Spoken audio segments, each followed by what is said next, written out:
Question number 1, illustration number 1. Mr. Arvind is an Indian citizen, come to India first time on 1st October 2023 and left India on 31st March 2024. During the previous year 2023-24, if he is a resident and assessment year 2024-25. Okay, so first of all काय करायला लागेल, basic condition under section 6(1) काय सांगितलंय, he stay in India for 182 days or more in previous year, or he stay in India for 60 days or more in previous year, and he stay in India for 365 days or more in 4 previous preceding year. म्हणजे काय condition पाहिजे, दोन पैकी कुठली तरी एक condition satisfy झाली पाहिजे, एक तर 182 डेज और 60 plus 365 days in 4 previous preceding year.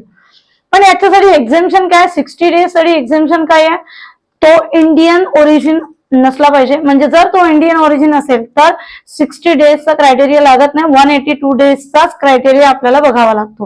आणि सेकंड, जर समजा तो इंडियन सिटीजन आहे and crew membership leave India for the purpose of employment असेल, आपल्याला 182 डेजचीच कंडिशन बघावी लागते, 60 डेजची कंडिशन लागू होत नाही. कळत आहे? सो तो पहिली गोष्ट इंडियन सिटीजन आहे.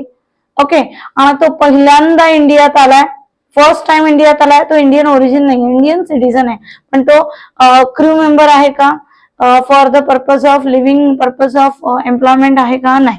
सो फर्स्ट टाइम तो इंडियात आलाय. सो बघूया नंबर ऑफ डेज कसे कॅल्क्युलेट केले. सो 1st ऑक्टोबरला तो आला इंडियामध्ये, ज्या दिवशी येतो आणि ज्या दिवशी जातो दोन्ही दिवस आपण कन्सिडर करतो. सो पहिल्यांदा तो आला 1 ऑक्टोबर. बघा, ऑक्टोबरचे 31 दिवस, नोव्हेंबरचे 30 दिवस, डिसेंबरचे 31, जानेवारी 31, फेब्रुवारी 29 दिवस, कारण 2023-24 आहे, 24 हा लीप इयर आहे, त्यामुळे 29 डेज आहे. आणि मार्च मध्ये 31 दिवस, टोटल 183 डेज. बरोबर आहे.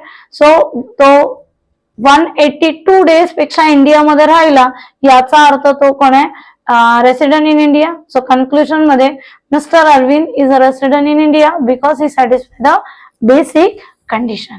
Do you understand?